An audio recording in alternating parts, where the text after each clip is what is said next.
La máquina expendedora se tragó mis 4,20 € y no me entregó nada. Por extraño que parezca, ese es el detalle que recuerdo con mayor claridad de aquel día. No la lámpara que llevaba semanas parpadeando sobre el muelle 5, ni el olor a combustible y cartón húmedo del comedor, ni el dolor de espalda después de 9 horas de trabajo. Lo que no he olvidado es aquella pantalla roja mostrando un mensaje de error en el lugar donde debía caer mi bocadillo. 4,20 € desaparecidos y nada a cambio. Me pareció un resumen bastante exacto de mi vida en ese momento. Me llamo Julián Ferrer, tenía 53 años y llevaba casi 12 trabajando para Distribuciones Levante, una empresa logística situada en las afueras de Valencia. Aquella tarde estaba de pie frente a la máquina, calculando si me quedaban fuerzas para buscar al responsable del edificio y reclamar el dinero, cuando la puerta del comedor se abrió detrás de mí. Antes de girarme, escuché unos tacones. Eran pasos firmes y secos, el sonido de unos zapatos caros avanzando sobre un suelo de linóleo barato. Conocía todos los zapatos de mi esposa. Sabía cuáles utilizaba para trabajar, cuáles reservaba para cenas especiales y cuáles había comprado durante las rebajas de un centro comercial cercano. Aquellos tacones no pertenecían a ninguno de esos pares. Verónica no tenía zapatos así 3 meses antes. Me volví despacio. Llevaba una chaqueta gris desconocida, una blusa color marfil y el cabello arreglado como para una ocasión importante. En la mano izquierda sostenía un sobre grueso. Su serenidad parecía ensayada. Verónica no estaba sola. Detrás de ella, apoyado con una mano en el marco de la puerta como si estuviera posando para una fotografía corporativa, se encontraba Esteban Luján. Esteban era el director de operaciones. Llevaba 3 años apropiándose de ideas ajenas, excluyéndome de reuniones y llamándome amigo, con un tono que sonaba a advertencia. Yo soportaba sus humillaciones porque necesitaba conservar el empleo. Ahora estaba en el comedor de mi lugar de trabajo, detrás de mi esposa, sonriendo como si conociera el final de una historia que yo apenas comenzaba a leer. Me obligué a no gritar ni regalarles la escena que esperaban. Verónica se acercó a la mesa central y deslizó el sobre la superficie, como si entregara una factura. Julián, tenemos que resolver esto hoy, dijo. Su voz era firme y cuidadosamente neutra. Miré el sobre y después la miré a ella. ¿Resolver qué? Cruzó los brazos. No lo hagas más difícil de lo necesario. Abrí el sobre. En la primera página aparecía una solicitud de divorcio, mi nombre completo, un sello judicial y una fecha de casi 3 semanas atrás. Había conservado aquellos documentos durante casi 21 días antes de presentarse en mi trabajo. El comedor quedó en silencio. 2 compañeros fingieron mirar sus teléfonos y Óscar Sanz, mi mejor amigo allí, bajó la vista. Esteban continuaba en la puerta. ¿Has decidido hacerlo aquí?, dije. No era una pregunta. Necesitaba estar segura de que recibías los documentos, respondió Verónica. Tienes la costumbre de evitar aquello que no quieres afrontar. Miró brevemente a Esteban antes de regresar los ojos hacia mí. Ese pequeño movimiento fue suficiente. ¿Cuándo empezó?, pregunté. Mantuve la voz baja para que no pudieran presentarse como víctimas. No se trata de eso. Entonces, ¿de qué se trata? Verónica soltó el aire lentamente. También parecía haber ensayado ese suspiro. Se trata de que trabajas más de 60 horas por semana y aún así nunca podemos permitirnos unas vacaciones de verdad. Se trata de que cada conversación sobre dinero termina contigo pidiéndome paciencia. Tengo 48 años, Julián. Llevo demasiado tiempo esperando la vida que pensaba que tendría. Ya no quiero seguir esperando. Esteban guardó silencio. Su presencia ya era la respuesta. ¿Me dejas por él? Verónica no bajó la mirada. Ni un solo músculo de su cara pareció moverse. Me voy porque merezco algo mejor que esto. Aquella frase también estaba preparada. Miré a Esteban. Me sostuvo la mirada con la seguridad de quien cree haber calculado todos los resultados. Volví a mirar la solicitud. Después hice lo último que ambos esperaban. Tomé un bolígrafo de la mesa, busqué la página correspondiente y firmé la recepción de los documentos. Verónica parpadeó. Por primera vez desde que había entrado, su serenidad se quebró. Había acudido preparada para una discusión, no para que yo firmara sin levantar la voz. Deslicé los documentos hacia ella. Dile a tu abogada que continúe cuando esté preparada. Regresé a la máquina y presioné el botón de devolución por última vez, esperando que, por algún milagro, recuperara mis monedas. No ocurrió. Recogí la mochila que había dejado junto a las taquillas. Julián. Comenzó Verónica. Espero que hayas conseguido lo que querías. Miré a Esteban. Los dos. Salí del comedor, atravesé la zona del almacén, pasé bajo la luz que continuaba parpadeando sobre el muelle 5 y crucé la puerta de carga. El aire frío de finales de octubre me golpeó el rostro. Permanecí sentado en mi furgoneta durante 12 minutos. Lo sé porque observé el reloj del salpicadero. En el fondo ya conocía la verdad. Había visto mensajes que Verónica ocultaba demasiado deprisa, cenas que se alargaban sin explicación y gastos que no encajaban con nuestras cuentas. También había notado la manera en que Esteban preguntaba por ella durante conversaciones que no tenían nada que ver con mi matrimonio. Lo sabía, pero no quería tener razón. Conduje hasta nuestra casa en Benimaclet, donde habíamos vivido durante 17 años. Era una vivienda estrecha de 2 plantas, con un pequeño balcón y demasiadas reparaciones aplazadas. La casa parecía un lugar al que le habían retirado la mitad de una vida. El armario de Verónica estaba casi vacío. Había limpiado su lado del baño hasta dejar la cerámica descubierta. Solo había olvidado una botella de crema y una goma para el cabello. Todo lo demás formaba parte de su plan. Preparé café, me senté en la cocina y observé una pila de correspondencia que llevaba semanas ignorando. Sin nada mejor que hacer, comencé a abrir las cartas. Había recibos, un aviso del agua, publicidad de una clínica dental y el extracto de una tarjeta que no me sentía preparado para examinar. Cerca del final encontré un sobre color crema, hecho con un papel tan grueso que parecía costar más que todo lo que había dentro de los demás sobres. En la parte delantera aparecía mi nombre legal completo, Julián Mateo Ferrer Vidal. El remitente era un despacho jurídico cercano a la plaza del ayuntamiento. Supuse que se trataba de una deuda o de algún problema relacionado con los últimos bienes de mi madre. Estuve a punto de apartarlo, pero terminé abriéndolo. La carta estaba firmada por un abogado llamado Arturo Beltrán. Eran 3 párrafos de lenguaje formal. Me pedía que me comunicara con el despacho lo antes posible por un asunto relacionado con la herencia de Mateo Ferrer Alcázar, mi tío paterno. Yo había visto a ese hombre una sola vez, durante el funeral de mi madre, 23 años antes. Recordaba su traje oscuro, su apretón firme y la forma en que me observó. Antes de marcharse, había colocado una tarjeta en mi mano y un sobre dentro del bolsillo de mi chaqueta. Utiliza esto con inteligencia, me dijo. El sobre contenía algo más de 6.000 euros en efectivo y una nota sin explicaciones. Nunca volvió a llamarme ni supe nada de él. Ahora estaba muerto. Y, por algún motivo, se había acordado de mí. Apenas dormí, pensando en aquel hombre que me había dado dinero junto a la tumba de mi madre y luego desapareció durante más de 2 décadas. A las 8:30 de la mañana siguiente llamé al despacho. Arturo Beltrán respondió personalmente.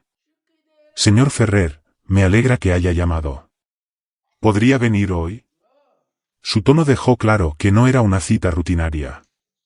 Puedo estar allí antes de las 10:30. Su oficina ocupaba una de las plantas superiores de un edificio cercano a la calle Colón. Las ventanas ocupaban toda la pared y el despacho dejaba claro que allí estaban acostumbrados a manejar grandes cantidades de dinero. La recepcionista me ofreció un café mucho mejor que el del almacén. Arturo se levantó cuando entré en la sala de reuniones. Se puso completamente de pie. Tendría unos 65 años y poseía la calma de quien lleva décadas resolviendo problemas difíciles. Señor Ferrer, dijo mientras estrechaba mi mano. Tome asiento, por favor. Me senté con la chaqueta de trabajo puesta y olor a gasóleo en la ropa. Mis botas y mis manos ásperas parecían fuera de lugar, pero no intenté fingir. Su tío falleció hace aproximadamente un mes, explicó Arturo. Tenía 79 años. Apenas lo conocía. Él sabía bastante sobre usted. Deslizó una carpeta hacia mí. Dentro había cuentas, propiedades, participaciones y cifras demasiado grandes para comprenderlas de inmediato. Su tío pasó más de 4 décadas construyendo una cartera privada de inversiones, continuó Arturo. Había invertido en tecnología, terrenos industriales, fondos y propiedades comerciales. Hizo una pausa para asegurarse de que lo escuchaba. En el momento de su fallecimiento, el valor estimado del patrimonio era de aproximadamente 430 millones de euros. Cerré la carpeta y la dejé sobre la mesa. Necesitaba apartar aquellas cifras y mirar al hombre que tenía delante. Tiene que haber un error. No lo hay. Usted es el único heredero, señor Ferrer. Su tío no tuvo hijos y su esposa falleció hace años. Los documentos tenían 15 años y mi nombre siempre había figurado como beneficiario principal. El día anterior había dudado si gastar dinero en una comida. Ahora había heredado 430 millones de euros. Permanecí inmóvil. Necesito que me explique cada uno de los activos, dije finalmente. No quiero un resumen. Quiero entenderlo todo. Arturo asintió como si aquella fuera la respuesta que esperaba. Sacó otra carpeta. Entre las participaciones heredadas existe una especialmente relevante para usted. Buscó una página y la giró hacia mí. Su tío poseía el paquete mayoritario del Grupo Valtierra. El nombre me resultaba familiar. Todos los empleados conocíamos aquel nombre de manera vaga. Grupo Valtierra era la sociedad situada en la parte superior del organigrama. Controlaba empresas de transporte, almacenamiento e importación, incluida Distribuciones Levante. Sobre aquella estructura Esteban había construido toda su carrera. Según el documento que tenía delante, una parte mayoritaria de aquella estructura acababa de pasar a mis manos. ¿Qué porcentaje significa mayoritario? Pregunté. El 61%. 61%. Pensé en Esteban apoyado en la puerta del comedor, en su sonrisa, en sus trajes y en los 3 años que había utilizado para recordarme cuál era mi lugar. Verónica creía haber abandonado a un trabajador de almacén para construir una vida con un ejecutivo. No sabía que acababa de marcharse del lado del hombre que controlaba todo aquello sobre lo que se sostenía la posición de su nuevo compañero. Cerré la carpeta. Arturo, necesito 85 días. Lo primero que hice después de descubrirlo fue absolutamente nada. Podría haber regresado al almacén y anunciar que la empresa era mía, pero habría actuado por rabia. Durante 12 años había visto a hombres como Esteban confundir la velocidad con la inteligencia. Yo no cometería ese error. Si posees el 61% de todo aquello que un hombre considera suyo, puedes permitirte esperar. Volví a casa, cociné huevos con pan tostado y cené en la mesa de la cocina. Los millones todavía me parecían irreales. Pensé en mi tío Mateo. Había aparecido en el funeral de mi madre, me dio dinero y desapareció. En la casa medio vacía me pregunté qué había sabido sobre mí. Arturo había dicho que mi tío conocía bastante de mi vida. ¿Qué podía haber visto en un hombre de 30 años para decidir que, décadas después, le entregaría todo su patrimonio? No encontré respuesta. Solo sabía que Mateo había tomado su decisión muchos años antes. A la mañana siguiente regresé al trabajo. Óscar me esperaba junto a las taquillas, preocupado. Julián, no tienes obligación de estar aquí. Lo sé. Esteban ha estado diciendo. Se detuvo. El ambiente está extraño. ¿Cuándo no lo está? Cumplí mi turno. Revisé inventarios, respondí mensajes, resolví 2 problemas con un envío incompleto y hablé con Esteban de la misma manera profesional en que siempre lo había hecho. Él no me evitó. Se sentía demasiado seguro para hacerlo. Me dedicó su habitual media sonrisa. Más tarde, al cruzarnos en un pasillo, colocó una mano sobre mi hombro.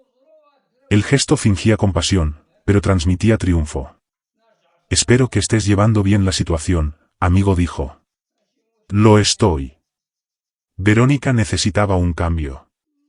Supongo que algunas personas simplemente terminan queriendo cosas diferentes. Supongo que sí. Seguí caminando. Sonríe mientras puedas, pensé. Te quedan 84 días. Aquella tarde llamé a Arturo desde el aparcamiento. Quiero una auditoría completa del Grupo Valtierra, especialmente de Distribuciones Levante. Necesito que revisen contratos, proveedores, cuentas, expedientes de recursos humanos, informes de seguridad, resoluciones internas y documentación de los últimos 6 años. También quiero inspecciones físicas en las instalaciones. Hubo una breve pausa. Eso requerirá un equipo considerable. Lo sé. Empiecen el lunes. Arturo contrató una firma independiente y la revisión se presentó como un procedimiento ordinario de la sociedad matriz. Esteban no sospechó nada. Cada noche recibía nuevos documentos y balances. Lo más inquietante fue que ninguna irregularidad resultaba inesperada. Esteban había dirigido la filial convencido de que nadie con verdadera autoridad lo observaría. Había contratos concedidos a antiguos socios, informes de riesgos modificados, accidentes mal registrados, acuerdos por acoso ocultos y bonos ejecutivos crecientes mientras se rechazaban necesidades básicas del almacén. Una de ellas pertenecía a Óscar. Durante 3 años había pedido nuevos arneses para el personal encargado de trabajar en las plataformas elevadas. Cada solicitud había sido denegada por falta de presupuesto. Óscar era prudente y competente. Había pedido un equipo para evitar caídas, pero Esteban lo rechazó 3 veces mientras aumentaba su propio bono casi un 13%. La investigación se volvió personal, no por Verónica, sino porque yo conocía a quienes podían haber resultado heridos para proteger los beneficios de Esteban. En la 5ª semana Verónica me llamó. Eran casi las 9 de la noche y yo tenía media mesa cubierta con informes. Dejé que el teléfono sonara varias veces antes de responder. Julián dijo con una precaución que no era habitual en ella. Quería saber cómo estás. Estoy bien. Sé que todo ocurrió muy rápido y no quería ser cruel. No quería ser cruel. Había llevado a su amante a mi lugar de trabajo para entregarme el divorcio. De verdad estoy bien. ¿Y tú? La pregunta pareció desconcertarla. Tardó unos segundos en responder. Estoy bien. Las cosas marchan bien. Me alegro. ¿Sigues viviendo en la casa? Por ahora. Hubo otro silencio. Pareces diferente. ¿En qué sentido? Más tranquilo. Antes parecías cargar un peso. Ahora suenas más ligero. Miré los documentos extendidos frente a mí. Supongo que lo estoy. O lo estaré pronto. Mi abogada se pondrá en contacto contigo por la casa. No hay problema. Colgué y regresé a la auditoría. Al finalizar la 7ª semana, Arturo presentó las conclusiones preliminares. Había 13 categorías de irregularidades y declaraciones juradas de empleados actuales y antiguos. La exposición civil es importante, explicó. Algunas infracciones podrían ser remitidas a las autoridades laborales, y, dependiendo de la investigación, también podría existir responsabilidad penal. Las irregularidades financieras y los acuerdos ocultos están documentados, pero todavía debemos comprobar varios contratos y entrevistar a más personas. ¿Qué actitud mantiene Esteban? Pregunté.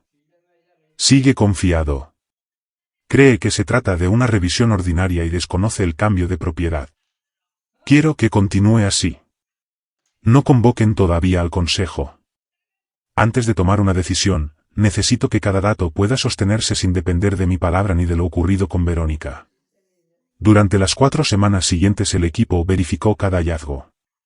Rastreó proveedores, comparó facturas con transferencias y revisó mensajes internos. Las inspecciones encontraron salidas bloqueadas, equipos caducados y formularios firmados por responsables ausentes. También declararon antiguos empleados que habían denunciado acoso, amenazas y presiones para alterar informes. Mientras tanto seguí trabajando en el almacén. Cada mañana revisaba mercancía y respondía a Esteban con educación. Él continuaba entrando con su traje impecable, convencido de que el mundo estaba organizado a su favor. Incluso me recomendó vender la casa porque sería una carga para un hombre con mi sueldo. No discutí. El divorcio también siguió su curso. Mi abogado confirmó que la herencia no formaba parte de los bienes matrimoniales. Verónica recibiría la parte de la vivienda que le correspondía y yo podría conservar la casa tras pagarla. Firmé sin retrasos ni intentos de castigarla. 2 días después, el divorcio quedó resuelto mediante unas firmas y la certeza de que una parte de mi vida había terminado. En el día 79, Arturo colocó el informe definitivo sobre la mesa. Ya no quedaban conjeturas. Había nombres, fechas, firmas, registros bancarios y testimonios respaldados por documentos. La causa para una destitución inmediata es sólida, dijo. También recomendamos entregar parte del expediente a las autoridades competentes. Organice una reunión del Consejo para dentro de 6 días, respondí. Utilice el título, Transición accionarial y revisión estratégica. Nada que despierte sospechas.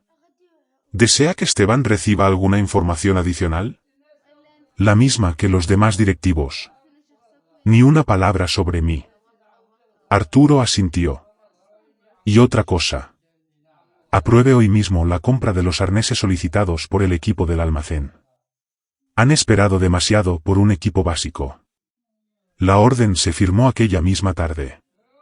Después conduje hasta la casa de Óscar, situada a unos 15 minutos de la mía. Era una vivienda baja con una vieja canasta de baloncesto en la entrada. Óscar abrió con una camiseta de fútbol y una cerveza en la mano. Julián, ¿ha ocurrido algo? Necesito contarte una cosa.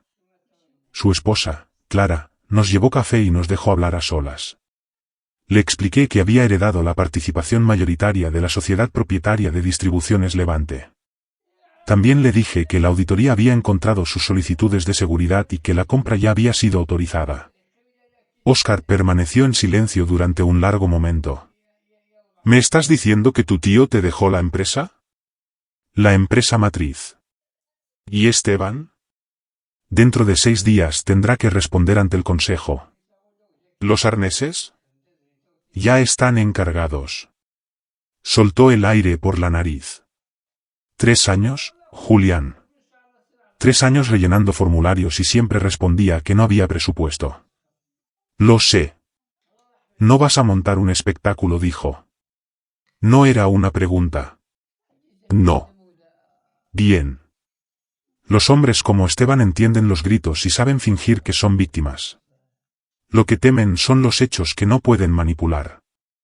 Durante los días siguientes revisé la presentación con Arturo y estudié cómo mantener funcionando la filial después de la destitución. No quería que los trabajadores pagaran el precio de los errores de Esteban. Nombramos de forma provisional a una directora de otra división, preparamos instrucciones para recursos humanos y bloqueamos cualquier posibilidad de que se borraran archivos o se transfirieran fondos. 2 días antes de la reunión llevé a limpiar un viejo traje gris y lo colgué detrás de la puerta del dormitorio. Cuando lo observé, no pensé en riqueza ni en venganza. Pensé en el muelle 5, en los arneses rechazados y en todas las personas que habían aprendido a guardar silencio porque creían que nadie las escucharía. Dormí mejor de lo que esperaba. La mañana de la reunión llovía con fuerza. Era una cortina fría empujada por el viento desde la costa. A las 6:20 me situé frente al espejo del baño. Vi a un hombre que llevaba casi 12 años en un almacén y 85 días preparándose para aquella reunión. No sentía rabia, solo calma. Me puse el traje y conduje hasta el centro. Aparqué a varias calles de las oficinas corporativas del Grupo Valtierra. Caminé bajo la lluvia y llegué con los hombros húmedos. El guardia de recepción comprobó mi nombre en una lista. Aparecía en la parte superior, debajo de la fecha y del título de la reunión, Transición accionarial y revisión estratégica. Imprimió mi identificación de visitante, observó el nombre, volvió a mirar la pantalla y su expresión cambió. Comprendió que mi presencia allí no era normal. Buenos días, le dije. Buenos días, señor Ferrer. La sala del consejo estaba en la planta 19. 2 paredes eran de cristal y una mesa larga ocupaba el centro. Fui el último en entrar. Entré sin anunciarme y caminé hacia la cabecera. Vi a Esteban antes de que él me viera. Estaba sentado más allá de la mitad de la mesa, hablando con otro ejecutivo. Su postura demostraba que esperaba una reunión rutinaria. Entonces me detectó por el rabillo del ojo. Me lanzó una mirada distraída y luego volvió a observarme. Vi cómo intentaba encajar la imagen, el supervisor del almacén, vestido con traje, entrando en la sala del consejo. Después vio a Arturo detrás de mí y comprendió que yo me dirigía a la cabecera.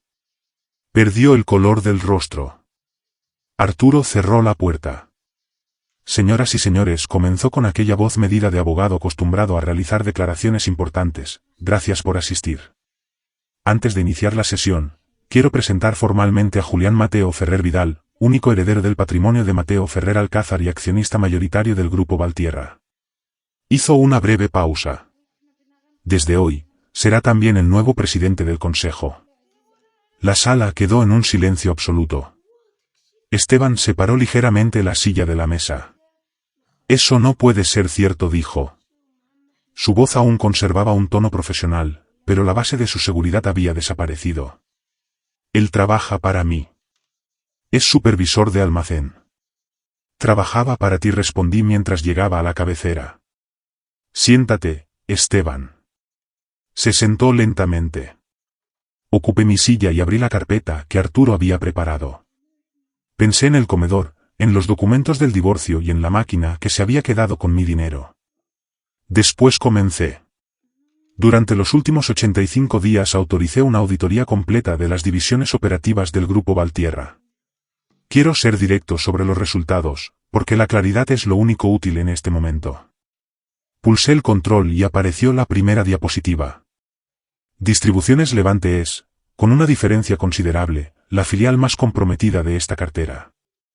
La pantalla mostró contratos, cifras y relaciones de propiedad. Expliqué cada punto sin añadir opiniones. La siguiente sección trataba sobre seguridad laboral, accidentes mal registrados, expedientes incompletos y fechas comparadas con los incrementos de compensación ejecutiva. Para la tercera diapositiva, nadie fingía que aquella era una reunión normal. Esteban mantenía la mandíbula tensa. Podía verlo calculando qué información poseíamos, cuánto podíamos demostrar y qué opciones le quedaban. Era el rostro de un hombre obligado a aceptar un día que nunca creyó posible.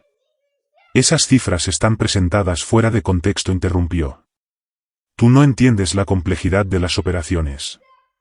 Entiendo lo suficiente para saber que autorizaste un aumento personal de 46.000 euros 11 días después de rechazar la compra de arneses para los trabajadores del almacén. Una solicitud que se presentó durante 3 años consecutivos. Dejé que el dato quedara en el aire. Óscar Sanz entregó la primera petición a comienzos de 2022. La rechazaste en cada ocasión alegando restricciones presupuestarias.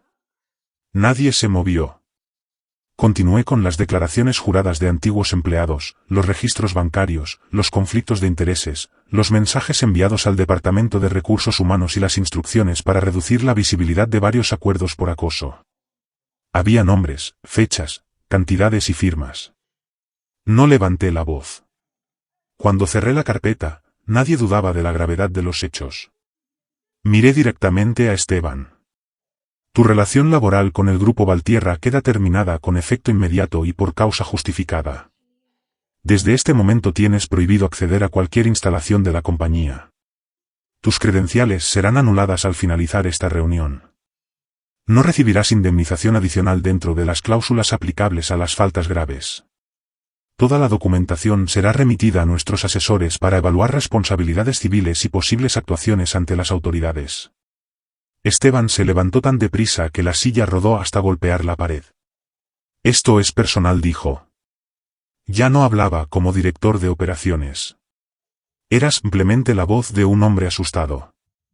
Tiene que ver con Verónica. Esto es una venganza. Lo observé. No. Esto es lo que ocurre cuando alguien finalmente puede exigirte responsabilidades. Miré hacia la puerta. El personal de seguridad está esperando fuera. No se marchó con dignidad, pero se marchó. La reunión continuó durante otra hora y media. El consejo confirmó la transición de propiedad y autorizó revisar todas las filiales. Bajé solo en el ascensor. Había dejado de llover y la ciudad seguía ocupada con sus propios asuntos. Salí del edificio sintiendo alivio, no euforia. Esteban había perdido su cargo, aunque lo verdaderamente importante era que ya no podría decidir qué riesgos debían asumir otros para proteger sus beneficios. Verónica llamó antes del mediodía. Estaba en el despacho de Arturo cuando apareció su nombre en la pantalla. Respondí y escuché su respiración alterada. ¿Qué has hecho? Mi trabajo. No respondas así. Esteban me ha llamado. Dice que lo sacaron del edificio delante de todo el consejo. Dice que lo humillaste. ¿Qué está ocurriendo, Julián? Fue despedido por faltas graves. Todo está documentado. Esto es por mí. No era una pregunta. Esteban aprobó beneficios personales mientras negaba equipos de seguridad a empleados que los solicitaron durante 3 años. Ocultó acuerdos por acoso y manipuló contratos con proveedores para obtener ventajas. Yo no inventé esas acciones porque tú decidieras dejarme. Hice una pausa. Tu decisión solo me ayudó a comprender a quién debía observar con más atención. Guardó silencio. Eres dueño de la empresa, dijo finalmente. Su tono había cambiado. La acusación desapareció y dejó algo mucho más inseguro. ¿De la empresa matriz? Sí. ¿Desde cuándo? Desde hace casi 3 meses. Podrías habernos advertido. Todavía hablaba en plural, incluyéndose junto a él. Les debía a los empleados un proceso justo. Le debía integridad a la empresa. No os debía a ninguno de los dos información que no estuviera legalmente obligado a proporcionar. La llamada terminó. Los meses siguientes trajeron las consecuencias. Sin el salario de Esteban y sin la estructura empresarial que protegía su reputación, la vida que él y Verónica habían comenzado a construir se redujo rápidamente. La vivienda que habían alquilado empezó a resultar demasiado cara. Antiguos empleados presentaron reclamaciones y varios contactos profesionales dejaron de responderle. Óscar me informó de que los arneses llegaron al almacén una semana después de la reunión. Me envió una fotografía, 15 equipos nuevos, colocados en orden dentro del cuarto de material. Eran resistentes y completamente corrientes, como debía ser un equipo básico. Conservé aquella fotografía. Para mí valía más que el asiento en la cabecera del consejo. Verónica volvió a llamar unas 7 semanas después. Estaba en el balcón, bebiendo café durante una tarde de diciembre. Respondí porque aquella llamada ya no podía arrebatarme nada. Cometí un error, dijo. Esta vez no había frases ensayadas, solo cansancio. Dejé que el silencio ocupara el espacio entre nosotros. No cometiste un error, respondí. Tomaste una decisión. Lo que ocurrió después fue la consecuencia. No dijo nada. Escuché su respiración y luego la línea quedó en silencio. Dejé el teléfono sobre la mesa.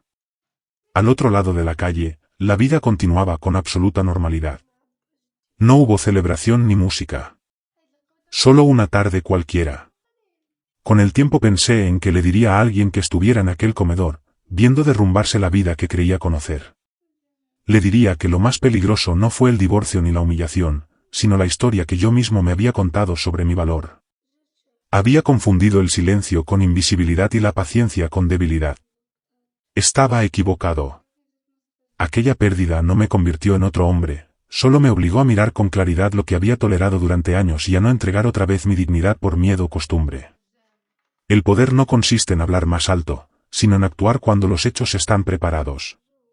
El cambio ocurrió sentado en mi furgoneta, cuando decidí que no respondería a la humillación con gritos. Esteban nunca comprendió a los hombres que trabajan en silencio y observan.